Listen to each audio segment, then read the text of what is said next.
Welcome back to the Growing Band Director Podcast. This is episode number 195. I'm here with Rob Westerberg. How are you?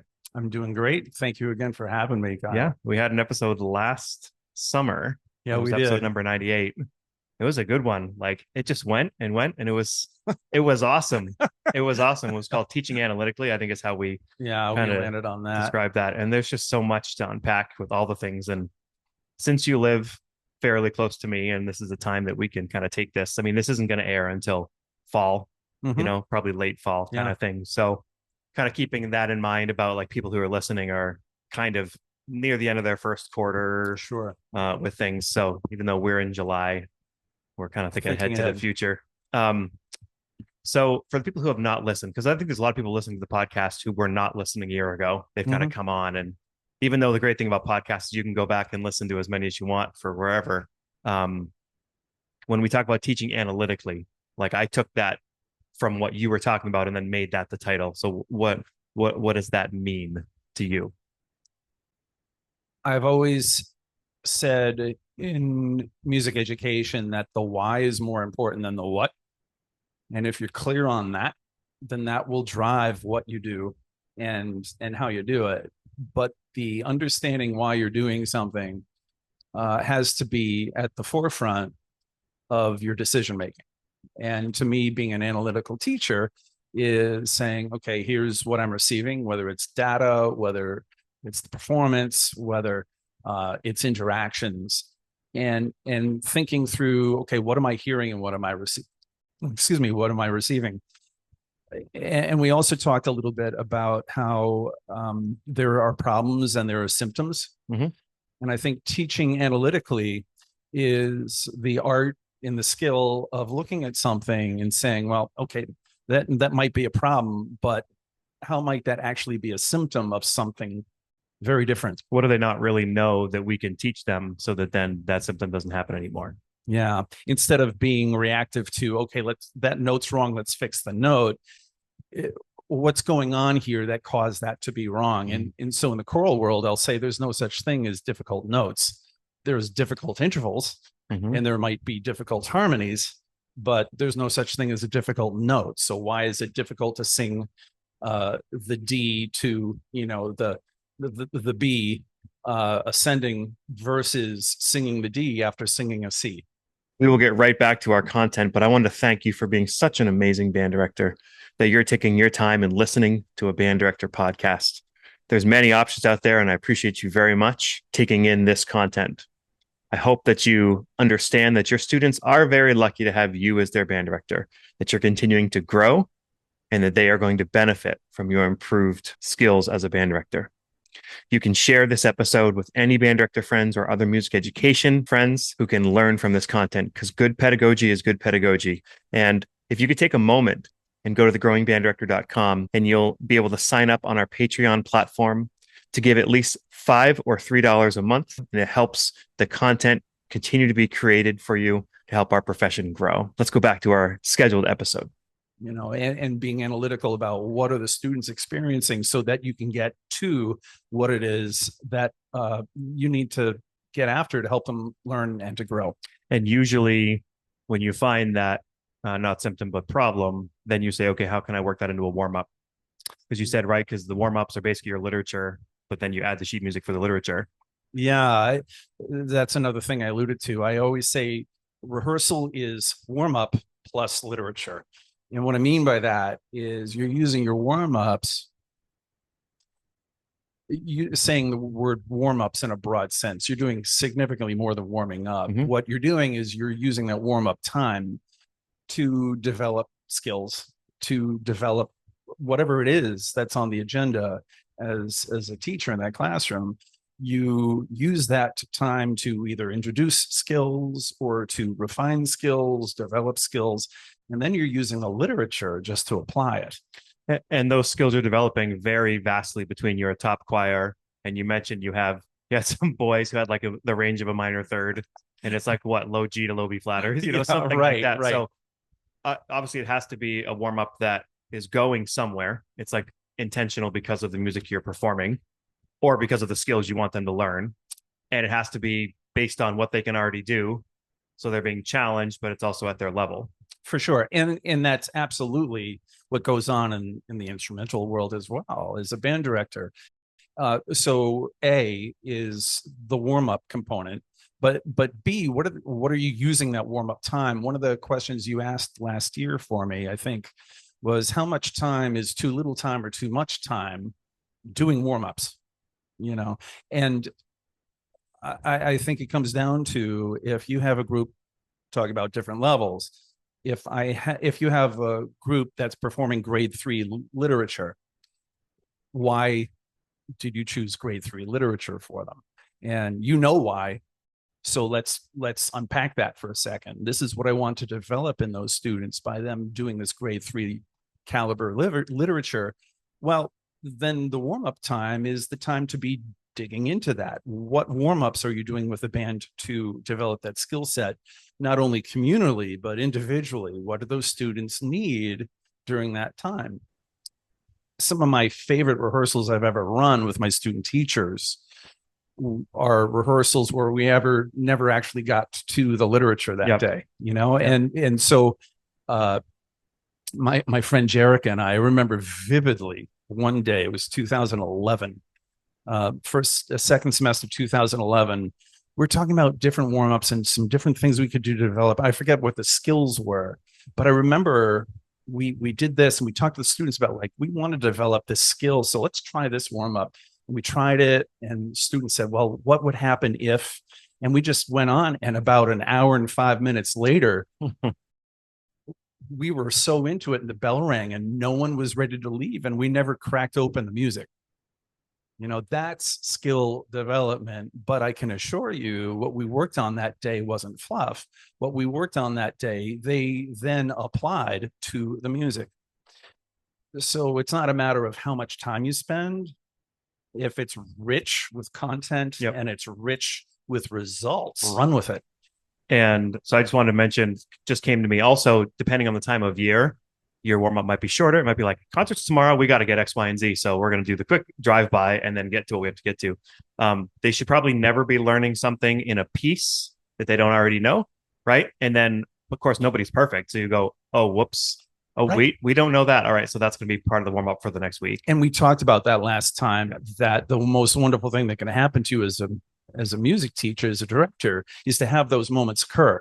You say, man, you're just not getting that. And before you go into it, you're like, okay, dude, I got to think for next class, what am I going to do in my warm-up time to address this specific So there's thing? A dichotomy for me, which is a big word for a trumpet player. Me or dichotomy? Yeah. It's that, like, I plan a year ahead when it comes to literature. Like, I have all this literature planned for the whole next year, and I'm so excited about that. Now, it's probably going to change because I'll hear some other stuff I like, and this section might change, whatever. But I think I know what we're doing. But I don't plan warm-ups more than a week ahead of time. That's me, because I want to know exactly the pulse of what they're doing right now and what they need for a best warm-up next week or maybe next rehearsal. So I can't tell you in January what my warm-up is going to be, because I also know that I don't want to keep the same warm-up all the time because that gets boring. So I want to engage them, but I also want to know exactly where they're at. Also, I want to read the room. So I might have a warm-up that is hitting it out of the park, but they walk in and it was a testing day and whatever else happened. I'm like, okay, we're scrapping that and we're now playing a game, you know? And it's Spirit Day and they're all dressed up and yeah. So, you know, I just wanted to mention that they're like, yes, you can plan ahead, but I also need to be flexible and knowing what you need to change on the spot, and maybe only plan a week ahead, knowing where your kids really are rather than where you thought they were going to be.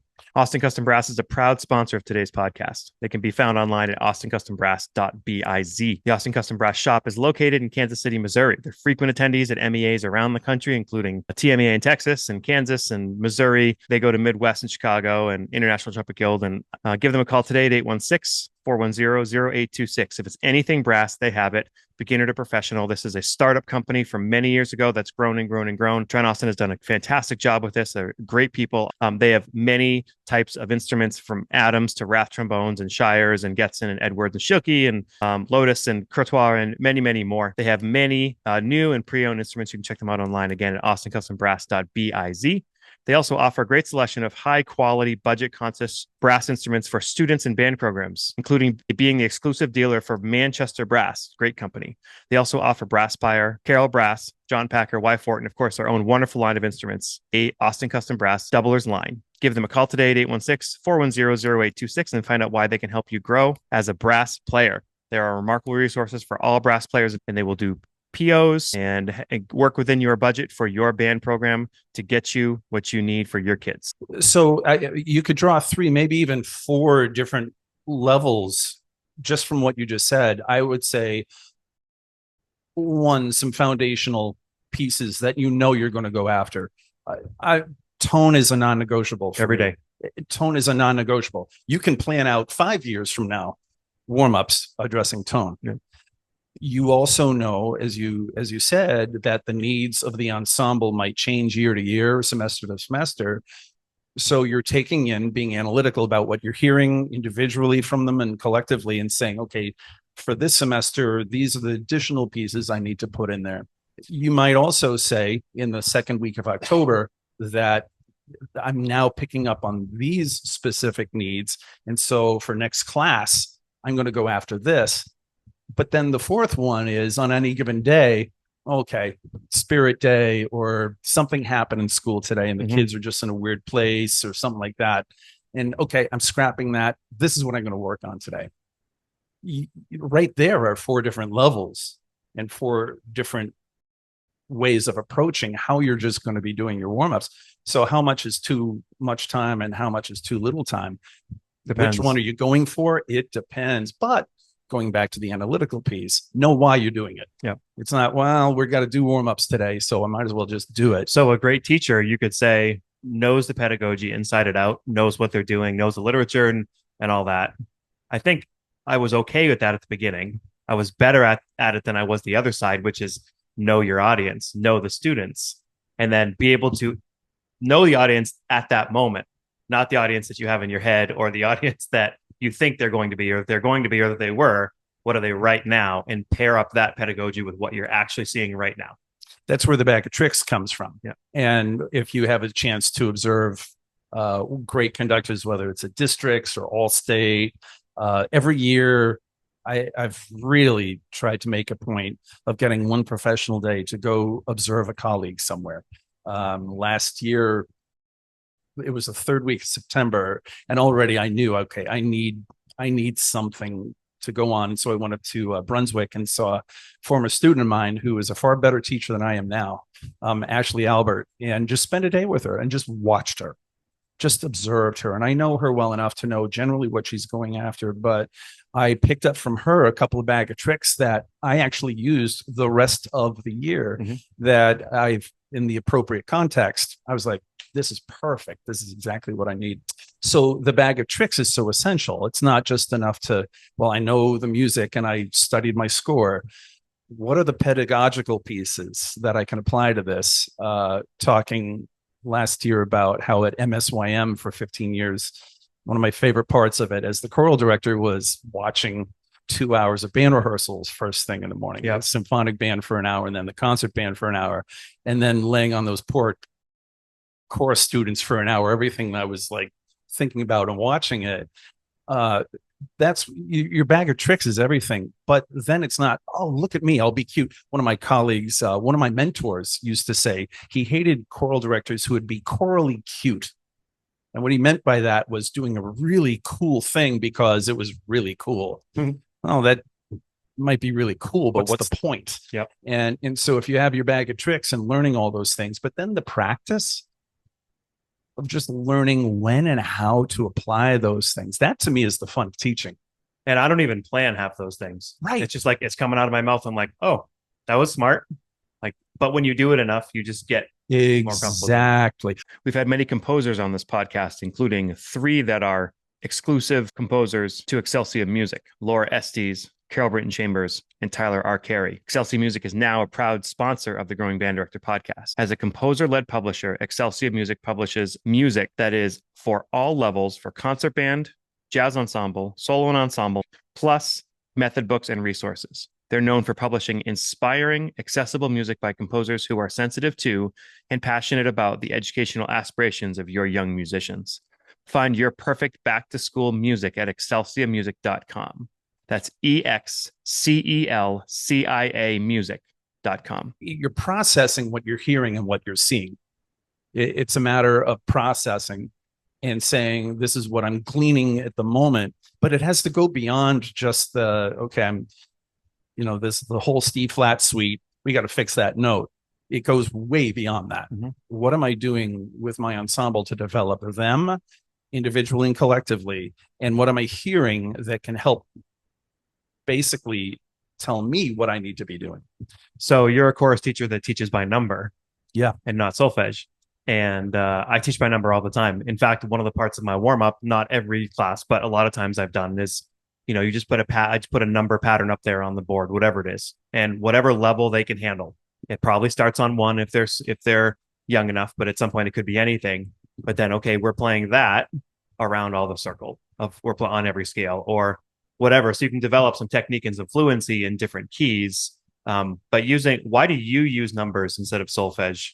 To go back to the analytical part of it? I think for me, there are several different reasons. The first is that I want my students to learn musicianship with regard to scale degrees. That's number one. I want them to understand that the third has a function and a chord that might be different than the root or something like that. I also then want them to be able to apply their understanding of whether it's solfege or numbers. And this, I have to dive deeper to answer this. If you're in the choral program at York High School, you begin pretty much in the chorus. We have a graduation requirement specifically for music at York. What that means is you're not getting your diploma unless you have passed a semester of music and successfully shown some degree of musicianship. So you have to be able to sight read, whether you're in band or chorus, or you have a general music course where there's a piano proficiency. To go to the choral piece for a second, I can't take a group of students, half of whom haven't sung since fourth grade, and in 4.5 months get them functional in solfege. I can teach solfege. I can teach it great. I mean, that's fine. I can teach you do, re, mi, and all that stuff. They're not going to be functional on it. And within the first class, they are successfully sight reading on the board because they've known since preschool what number follows 2. And they know that 2 after 2 is 4. And when I taught, and I know I said this last time, but for anyone who didn't see the other podcast, when I taught up at MSYM, my choir, 120 kids from across the state and beyond, virtually all who use solfege at their schools. And I always use numbers with them. And every once in a while, someone would say, well, why don't we use solfege? And I would say, okay, raise your hand the moment you know the answer to this question. What's 3 notes before la? And they'd have to think about it. And the moment they had to think about it, they were exposing the fact that they can't apply it. Yeah. If you don't know that the answer is me, then you're not functional in it. And then I say, okay, what's 3 before 6? We're using numbers. And so let me go one more beyond that. In the music, if they have an issue singing E to an A flat, we talk about that in relation to numbers. If we're in the key of C and they have to sing an E to an A flat, we talk about, okay, sing 3, now sing 6, which, by the way, they successfully did in warm-ups. Mm-hmm. And now think a flat 6. The function of the accidental in this case is the flat. So 3, 6, 3, 4, 5, 6. Sorry, 3, 4, 5, 6, 3, 6. Now think 3 flat 6. 3, 6 flat, 3 flat, 3, 6. You can start working their ears a little bit through numbers where even if you're functional in solfege, you may not get the mi, may, and all that. So The reason I go after numbers is because the goal of my program will always be I want to develop analytical musicians. Yeah. With numbers, I feel like they have a better chance of successfully being analytical musicians than if they use solfege, where it's, well, I kind of know it and kind of apply it. And you're basing it on what they already know, which is numbers, right? So, and am I the only one listening who was like, well, would you ever, instead of doing a diminished fourth, would you ever just tell them it's a major third and move on? Probably not, right? Oh, you certainly can. Matter of fact, the students might be the ones coming up with that. Yeah. And we'll talk about how it sounds like 1 to 3. Yeah. You know, you can think, well, why didn't they write it as a G sharp? Like, those conversations are wonderful to have when you're talking scale degrees. Yeah. You know, what is the difference between, because it's probably like a 4 chord in the key of C that's like going to a minor 4 chord, which has the A flat, or like there's like a harmonic reason for it. We talk about that. We literally talk about that in my choirs, about what that function of that accidental is in creating chord and what that does to the melody. So many times I'll say, basses, why are you not getting that note? What's the interval you're singing? And they'll pick right up like, yeah, that's a tritone. Right. So they're aware of why they're not hitting that note. Yeah. That to me is what one of the goals of my program should be. And that doesn't mean it should be for everyone, but that's primary role of my program. So I use numbers for that purpose. Can you do the same thing with solfege? Absolutely. If 100% of your kids A, know it, and B, are functional in it. Yeah. If they're not, I'm using numbers because I don't want anyone. So this is a symptom of sort of a bigger philosophy of, I don't know if you said this or if I'm putting words in your mouth, but band teachers should observe and teach choir to work on being more musical with their students. And then choir teachers should observe and work with band students to work on being more analytical, right? Like if we can kind of both learn from each other, then we're all better as educators. Yeah. And the only thing I would correct you on is I wouldn't say to be more musical. I think what happens, expressive. I would say maybe expression. There certainly in the choral world, you are your instrument. I as a singer, you will never be able to see nor touch your instrument as long as you live. Isn't that why there's like more self-esteem attached with how you sing versus how you play? I think infinitely so. Yeah. Plus singers are just singers. So I agree completely. We already know the joke. Why do you never date an opera singer? Because it's always me, right? Yeah. I just think of like a video I saw of Maynard Ferguson one time playing the screech note, and he butchered it, and he like took the trumpet off, looked at the trumpet, and nailed it. As a singer, you can't do that. Yeah. You hit the wrong note. It's like, oops, that's me. So there's some ownership in that. But to go back to the question, I think if you are an instrumentalist watching a choral rehearsal, you're going to see things with regard to shaping, perhaps with regard to how to interpret music that might have a text. Do you think in terms of text with your instrumental score? There's good reasons not to, there's good reasons to, but it brings you into a different world. And what can you glean from that by definition you can't get from watching a band rehearsal? But the choral directors, to watch a band rehearsal is the world because it's so analytical. I mean, have you ever shown a choral director, student teacher, a band score and their reaction to looking at it? Deer in the headlights? It is. Yeah. It is. And it's not bad training. It's like, no, I'm taught to look at the piano part. And if I'm teaching 4-part harmony, there's 4 notes there. Yeah. And so to be a band director, if you're not being analytical, you can't do your job. Yeah. But a student teacher, I've watched student teachers try to rehearse a piece without being able to actually know the parts that they're actually singing. And it's like, well, yeah, but they enjoy singing. There's that whole, no, if we're here for education, it has to go beyond, do I like it? Do I not like it? And how do I develop as a singer? And how do I develop my ensemble? You get that from watching a band director. So you were talking about studying the text and all that, and does it change how you inflect? And I would say absolutely it should. on a band side of things. So the first person I think of is Granger, or any composer who's using like Scottish melodies or melodies from that are just existing in any culture.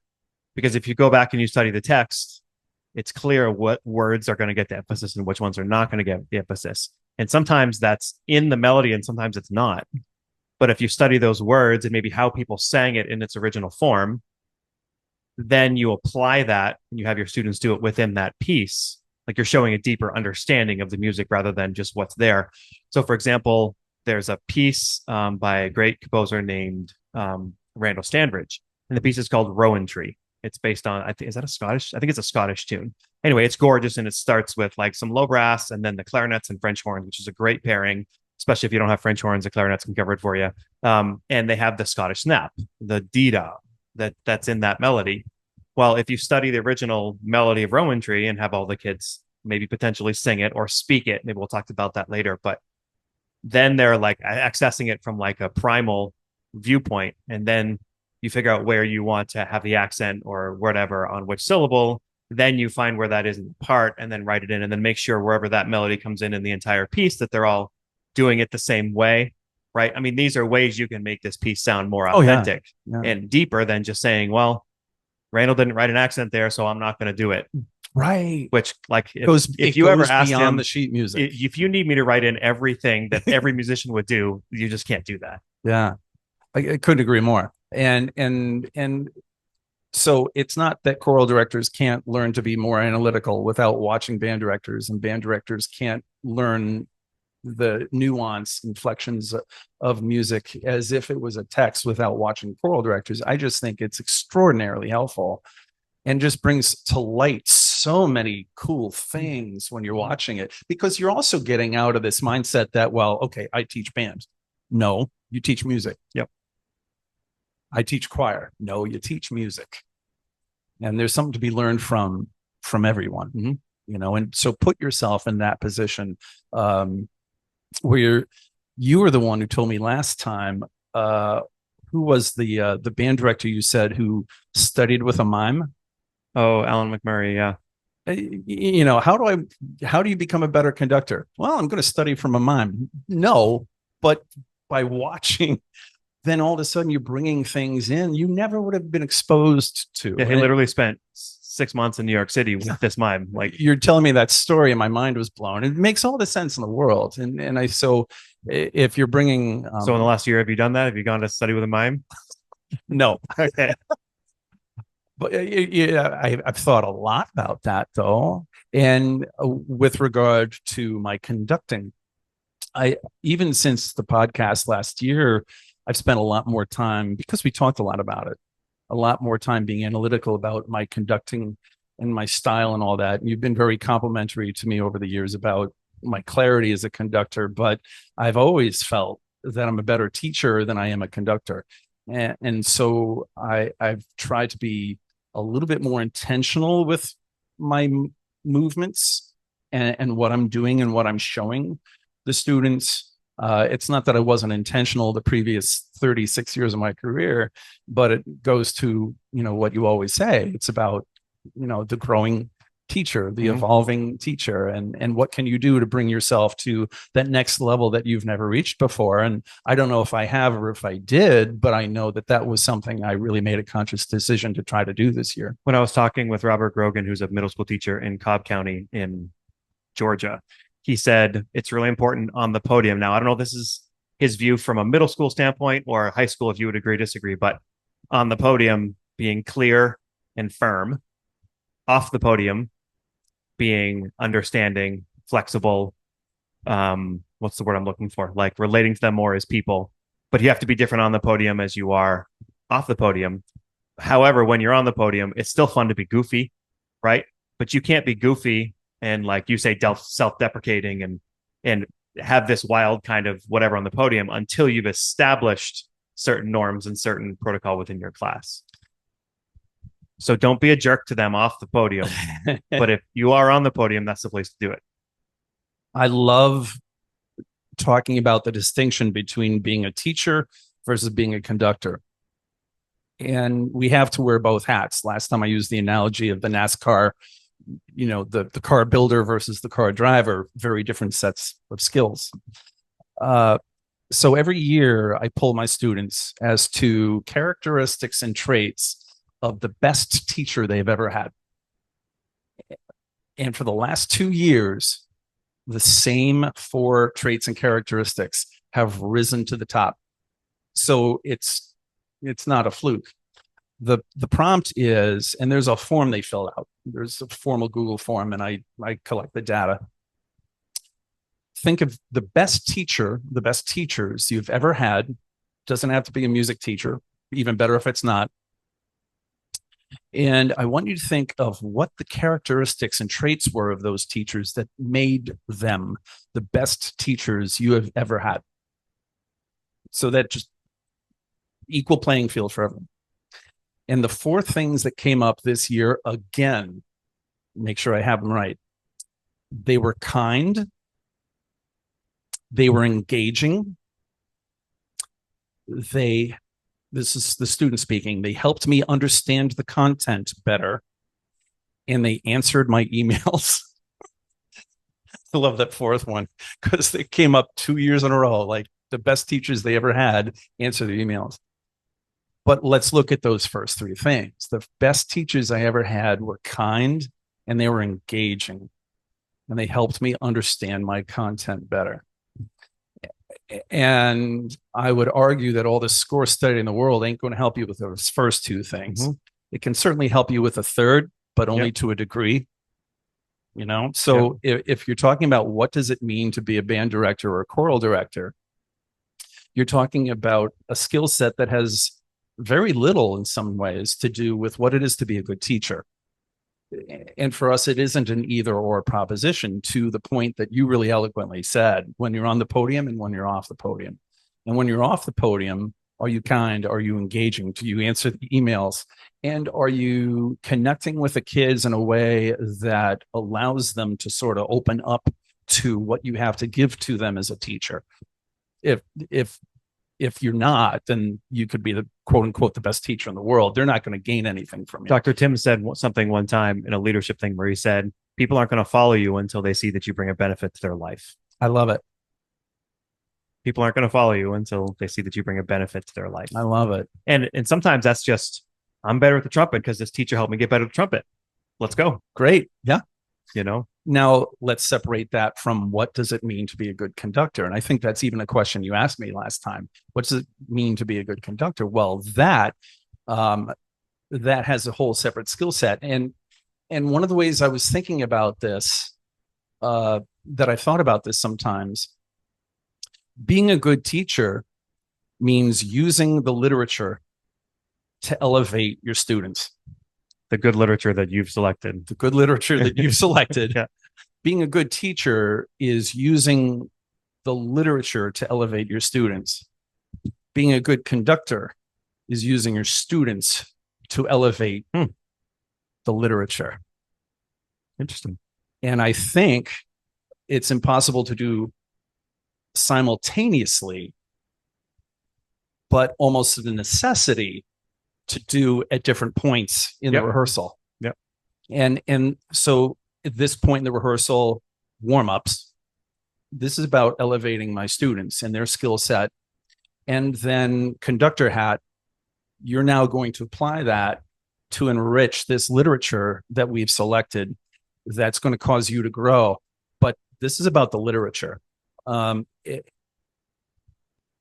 I've thought many times about why certain conductors are more successful than others in a festival setting. If it's districts or all state or whatever it might be, what makes someone really successful? And the standard line that I've used my entire career when I've guest conducted, I don't guest conduct really anymore, unless someone says, we just had someone drop out. Can you be here next week? Like, cool. Happy to help. But there's so many other directors who deserve those opportunities, and I've had more than enough. But when I guest conducted, I would always tell the kids that if you leave this festival and you had a great time and we put on a great concert and that was your takeaway, I failed. If you walk out of here a different musician than the one you were when you walked in, then I did my job. Hmm. Now, I also hope we put on a great concert, and I hope you have the time of your life. But what are we doing here? It's about bringing you to the music. Yeah. So going back to the teacher elevating the students through the literature, conductor, what are we doing to elevate the literature and understand it so going back to what we talked about at the beginning of this podcast, Kyle, when you're receiving information, which hat are you wearing? If I'm working closer to a concert, I'm wearing the conductor hat. Mm-hmm. Like, guys, you're still not nailing that F sharp in measure 72. This needs to get fixed. And now, like, this is out of tune. We need to fix it. That's not the conversation I'm having when I'm introducing the song. Yeah. We're talking about the intervals, and we're talking about the ear training and developing skills so that hopefully that doesn't happen down the road. But if it does, that's the hat I'm wearing. If I'm introducing a piece of music to a group, or we're in the weeds, working through it, I'm wearing my teacher hat. Yeah. To me, a good conductor is somebody who shows the students or the band or the chorus what they need at that time. Whatever, however basic or intricate that might be, whatever they need at that time that the music is requiring, that they need, that's sort of your it's like, what's the role of a coach? Like, what's a good coach? Well, somebody who's helping with them with what they need at that time. Mm-hmm. Have we talked about the hourglass shape and how that has to do with your cycle of rehearsing a piece? I haven't had that conversation with you. So I've often thought about it this way: is when you start introducing a piece, we're talking broad, right? You might be talking about playing through a section. You might be listening through the whole piece, and what do you think it sounds like, and what is it about? What is it, programmatic or whatever? And then as you work through it, you start nailing things down. And while you're in the middle of it, you have to be thinking about all those final details. But typically, by the time you get to performance time, yes, you have to have a couple of details in mind. But now you're thinking more about, okay, I've learned this. Let's put on a great performance. Let's think about the bigger picture rather than all of the little intricate details. Hopefully, we've learned them at that point, and that's mirrored in that view of the hourglass. It starts big, gets small, and then is big at the end. The analogy that I've used sometimes is, and you're right, completely right.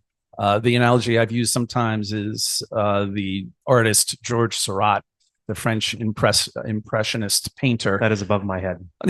Well, what he did was he created something in the late 1800s called pointillism. And what he did was, instead of mixing the colors on the palette and then applying it, what he did was he applied pure color dots to the canvas.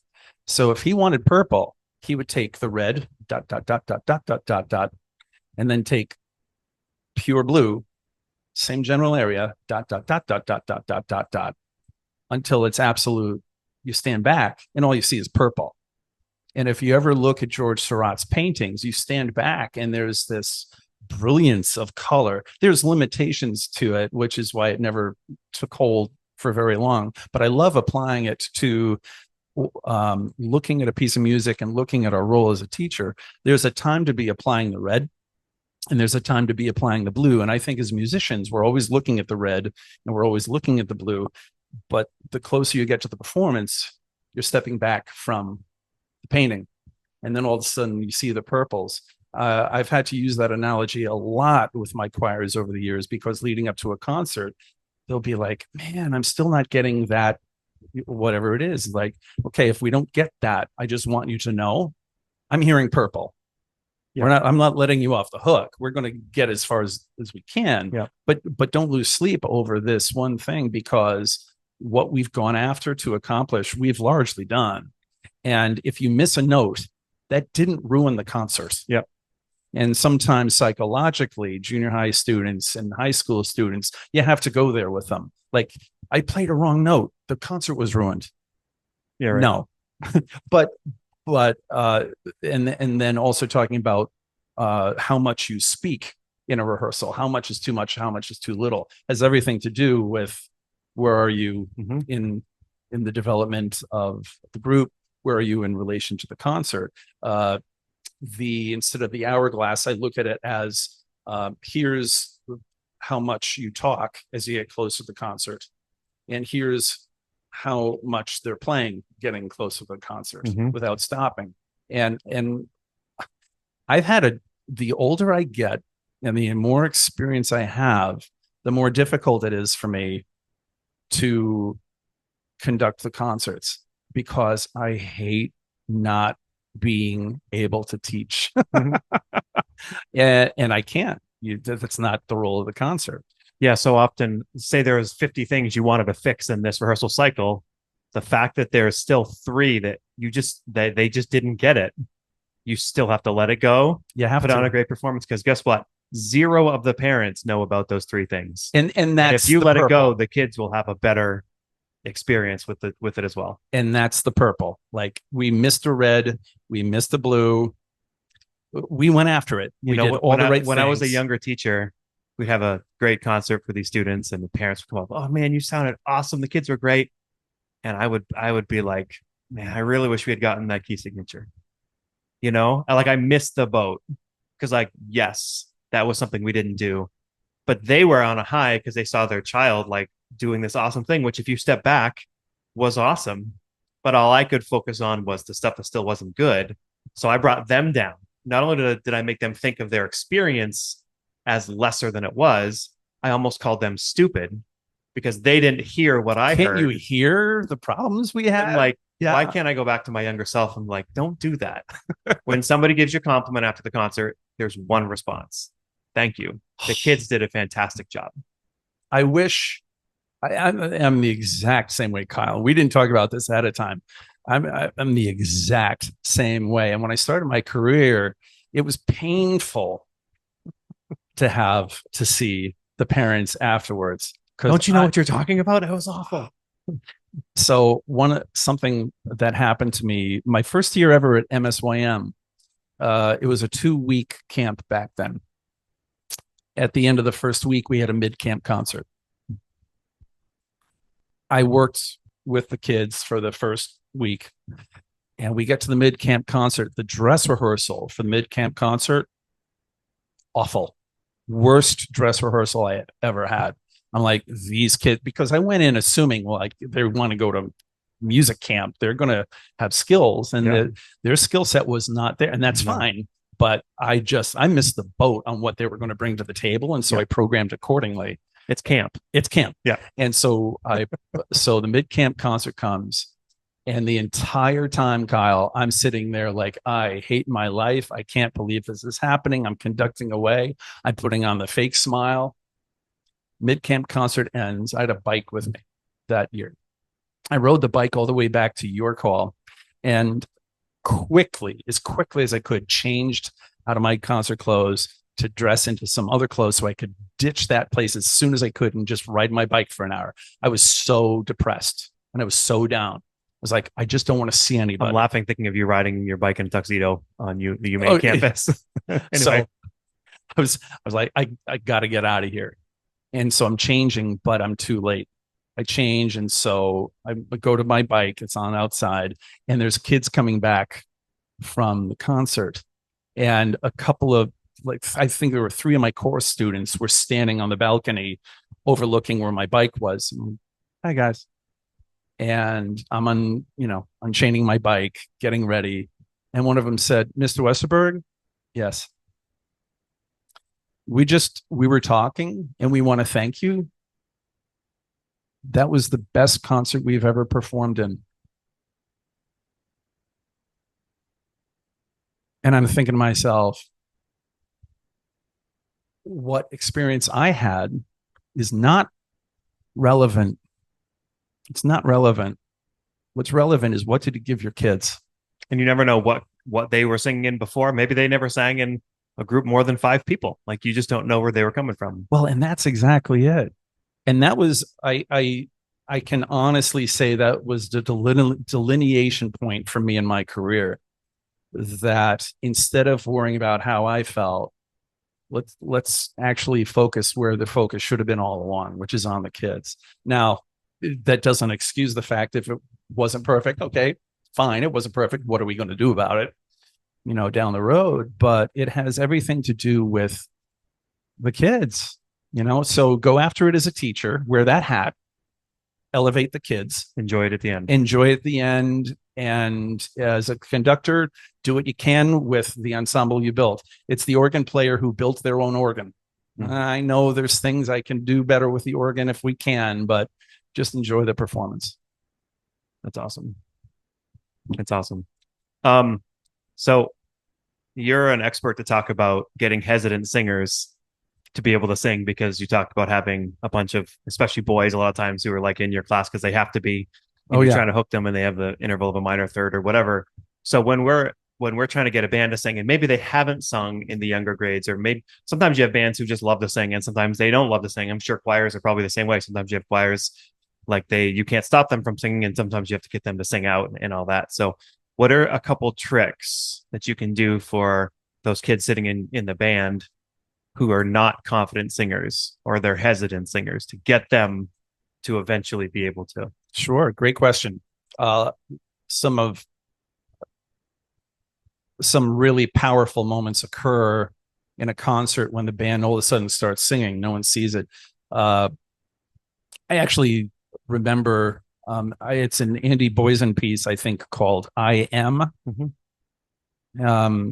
He wrote it 25 years ago, but I remember hearing that on stage for the first time, just mind blown, and just goosebumps, brought me to tears.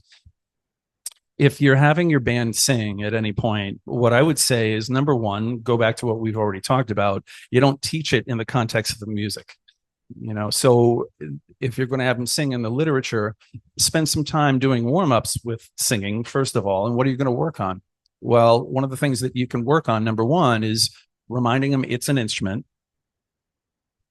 You're mentally going to be saying to yourself, this is me. I'm putting myself out there. I don't have an instrument to hold. Mm-hmm. So that personal thing that you mentioned earlier, acknowledging that, it's you, it's personal, but don't forget, it's an instrument we're using. So let's learn to use this instrument, number one. Number two, all the time I have students say, you don't want me in your choir. Why is that? I can't sing well. And I don't have a good singing voice. And my reaction invariably is, have you ever used your singing voice? Have you used your speaking voice to try to sing, or have you actually used a singing voice? So number two is understand that your speaking voice is not your singing voice. Mm-hmm. So to get technical for a second, every human voice has ring and loft. Those are the two things that I learned how to describe it. Ring is the resonance part of your voice. Loft is the hollow piece. And so since every human voice has ring and loft, it's not a matter of if you're going to have it. The question is, what combination of it are you going to have? Well, if you listen to my speaking voice, I'm 95% ring. I have virtually no loft to my voice.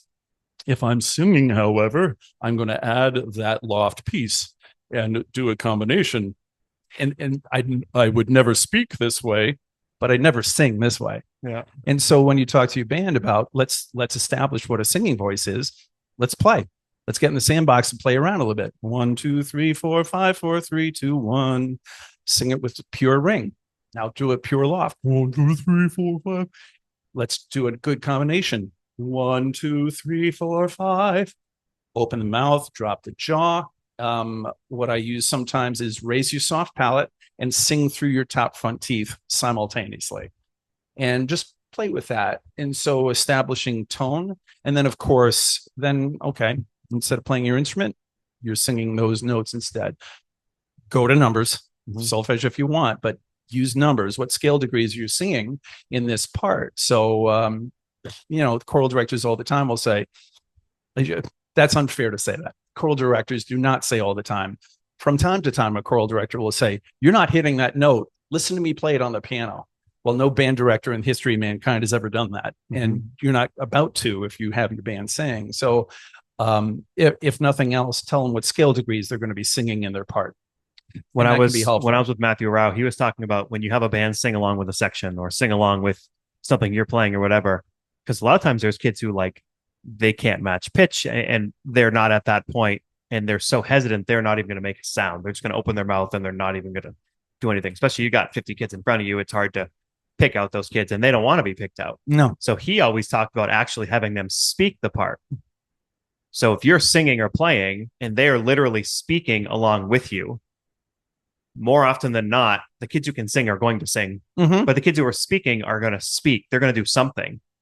And then as time goes on, the They'll more and start more you do diving it, in. they can start getting it, especially if it's you're intentional and you're in the key of where their voice sits. When my general course, so my chorus at York High School is a semester long course, 4.5 months, and the kids are always amused when 2.5 months into the semester I say, so remember the 15 of you who for the first month of school were lip syncing? And they're like, wait, you knew that? I'm like, yeah. Why didn't you say anything?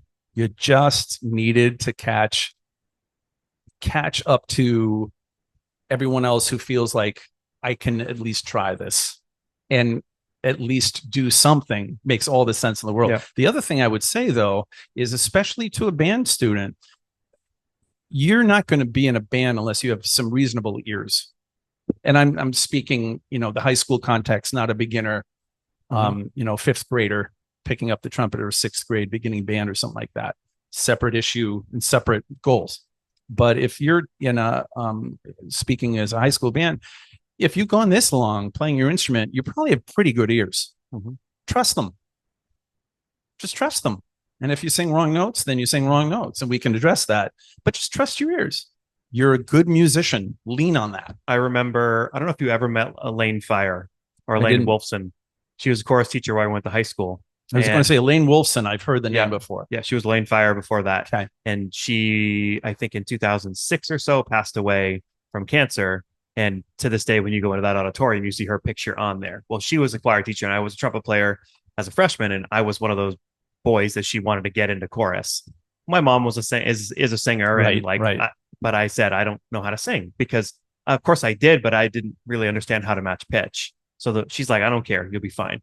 So she brought me in. She did a 3-minute lesson. This is not news to you, but for anybody who's never been in this position, she literally just said, sing any note, right? And I just went, or whatever. And then she found that note on the piano, right? She came to me, but it was a one-on-one sort of deal. And then I understood what that felt like. And then she moved down a half step and up a half step and then a third. And before you knew it, then I was able to match within a couple of weeks. And off I went, and I was able to sing. And of course, my trumpet playing went through the roof because my ears were so much better. But I'll always remember how she did that. Like, she just took whatever note came out of my mouth. She didn't talk about tone. She didn't talk about anything. She talked about matching pitch to get me to understand that I was singing notes. I just had to figure out how to get my voice to be where my ear wanted it to be. When I was joking last year in the podcast that I have basses with a working range of a minor third, the first thing I do the first day of class for my choirs, they walk in, say, here we go. You're about to walk into my office, every one of you, for 60 seconds each. And the rest of you, while you're out here, just stay quiet, keep it under control. I have there is a window between my office and the chorus room, so I can watch them the whole time. But you're going to come into my room, and they start freaking out. Like, you're going to sing for me for 60 seconds. Like, oh, they can't do that. Like, I've done this for years. No one has passed away yet. No one has lost hair, lost teeth. And they come in, and I play a note, and I say, match that note. And if they match it, great. We move up and down. If they don't match it, where they lower or higher, and then I go to their note and match it. And then all of a sudden, they're matching pitch. Every one of them, I can say with a straight face, I have never had a student who could not match pitch. In the context of what we're talking about here, if you're working with a band, remind your students of that. There is no such thing as tone deaf. You might not be able to hit this note, but maybe you can sing it down the octave, or maybe with practice, you can start getting some of these notes. But that's all right. You can develop it. There's a great TED Talk by Ben Zander. I don't know if you know the name Ben Zander. My favorite one. Okay. I show it to every choir. I know which one you're talking about. Talks about you can't be tone deaf, right? And he says, well, and I'll probably say there probably are some people in the world who are tone deaf. Maybe certain special needs, or I'm sure there. We know, certainly. So when we say that, population, I'm sure there are, but it's a very small amount of people. And the two things that he always uses in that make me just laugh is, one, hearing when the stick shift car needs to be, you have to go up a gear, down a gear. Like, you can hear that And the funniest one is when you answer the phone and you hear your mom on the phone. Not only do you know it's your mother, but you know what kind of mood that she's What kind in, of a mood they're in. right? Like you have a fantastic ear. People always assume that they're tone deaf just because my dad says the same thing. Literally, he's like, I'm tone deaf. Dad, you're not tone deaf. I am. Dad, I've been doing this a long time. I'm tone deaf. Fine. Like it's at this point, it's not worth a fight with my father. But in general, people cannot be tone deaf. When I show that video to my choirs every once in a while, I will pause at that very moment and look at them.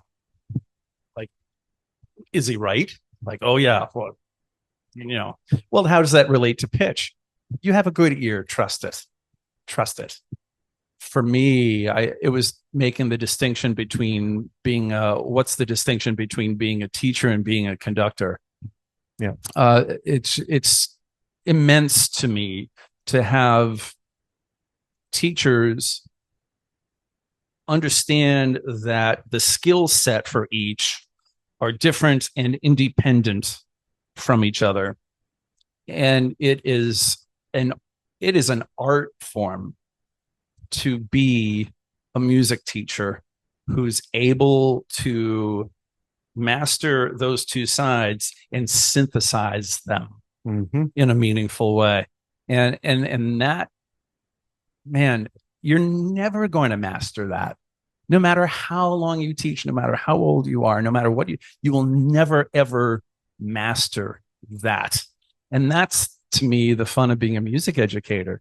This entire podcast that you've started, Kyle, is all about devoting yourself to growing and to becoming a better version of yourself as a professional, through the podcast, through learning from other people and experiencing. And I have always said the greatest art form is not music, it's teaching, especially being a music teacher, because you have to wear those hats. I'll close with this. One of my favorite people on planet Earth is our curriculum coordinator for the York School Department. Ellen Kosholek was our vice principal for a number of years and then went over to the central office. And she was telling me this last year. She said, the thing about music teachers, Rob, she said, and she wasn't bragging, just her background. She said, I could walk into any classroom, K-12, any subject area, and I may not be able to do, to the same degree as the teacher I walked in, but I could substitute for any one of those teachers, and I could be an effective teacher teaching that content. She said, I cannot do that for music. She said, I have not a clue how to do what you do as music teachers. And it's not because she doesn't have the intellect. It's just that unique. It's that special. And what we do is that special. And it doesn't make us better, but it does make us unique. And I think always going after, what does it mean to be a better teacher tomorrow than the one I was today? And what are the skill sets that I can develop as a teacher to make me that better teacher? That, to me, is the fun part of this profession. And so I guess I wasn't even planning on this, but I'll close by thanking you for this podcast, because it furthers that whole mindset. And I love it. Thank you. We sincerely appreciate you taking your valuable time and listening to the Growing Band Director podcast. Your students are very lucky to have a band director like you. If you have any suggestions for episode topics or think you have an area of expertise to share on a show with us, please reach out. If you enjoyed this episode, don't forget to subscribe. And if you want to help spread the word, please give us a 5-star review and tell your band director friends to subscribe as well. We're available on Apple Podcasts, Spotify, our YouTube channel, and wherever you listen to podcasts. Thanks for listening to The Growing Band Director. See you next week.